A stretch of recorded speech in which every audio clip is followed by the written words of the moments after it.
नमस्कार.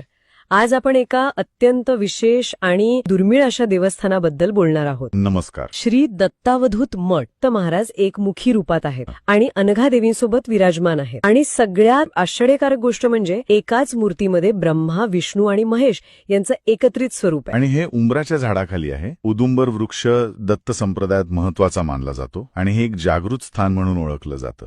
एकाच मूर्तीत त्रिदेव हे खरंच खूपच वेगळं आहे.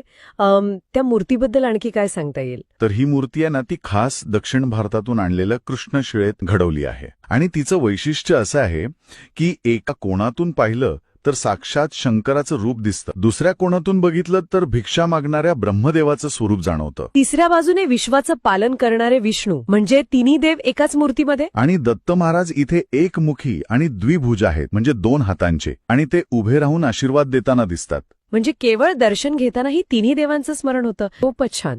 आणि त्यांच्यासोबत अनघा देवी पण आहेत. त्यांचं काय महत्व आहे इथे? अनघा देवींची मूर्ती सुद्धा त्रिदेवी स्वरूप आहे. म्हणजे त्यात पार्वती, महासरस्वती आणि महालक्ष्मी या तिन्ही देवींचं अस्तित्व मानलं जातं. त्यामुळे काही जण या एकत्रित रूपाला साक्षात परमाया आणि परब्रह्म नारायणाचं प्रतीकच मानतात. या स्थानाबद्दल महत्वाची गोष्ट पण सांगितली जाते की इथे केलेला नमस्कार थेट आपल्या कुलदेवतेपर्यंत पोहोचतो आणि पितरही प्रसन्न होत. या स्थानाच्या महात्म्यात असं वर्णन आहे की इथे जर उपासना केली तर ती फक्त दत्त महाराजांनाच नाही पोहोचत, तर त्या उपासना करणाऱ्या व्यक्तीच्या कुळातील देवतेला, म्हणजे कुलदेवतेला, आणि त्यांच्या सर्व पितरांना, म्हणजे पूर्वजांना सुद्धा पोचती. हे भारतातलं एकमेव असं स्थान आहे जिथे असा आशीर्वाद मिळतो. एकाच ठिकाणच्या प्रार्थनेने इतका मोठा व्यापक परिणाम. तिथे पादुकांचा पण उल्लेख आहे ना? श्री दत्तावधूत पादुका त्या 52 दलांमध्ये आहेत, म्हणजे पाकळ्यांसारख्या रचनेत, आणि शिवलिंगाच्या रूपात त्या घडवल्या आहेत. पादुकांना आपण देवत्वाचं प्रतीक मानतोच, आणि इथे तर साक्षात दत्तात्रयांचा वास असल्याचा विश्वास आहे. त्यामुळे या पादुकांच्या दर्शनाने भक्तांच्या अडचणी दूर होतात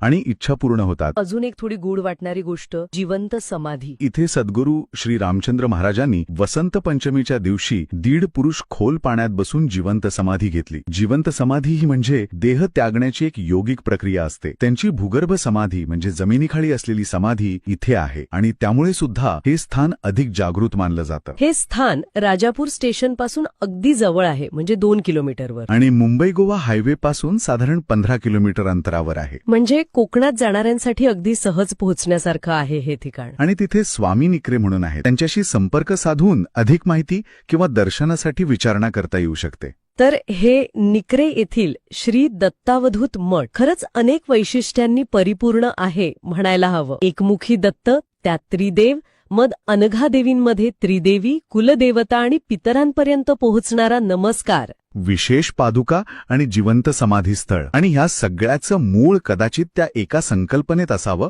की एका ठिकाणची उपासना फक्त स्वतःपुरती मर्यादित न राहता ती संपूर्ण कुळाला आणि पूर्वजांना कशी जोडू शकते. तो उपासनेतून अडचणी दूर होतात. या सगळ्या माहितीनंतर एक विचार मनात येतो की श्रद्धा आणि उपासना यांचं स्वरूप किती व्यापक असू शकतं.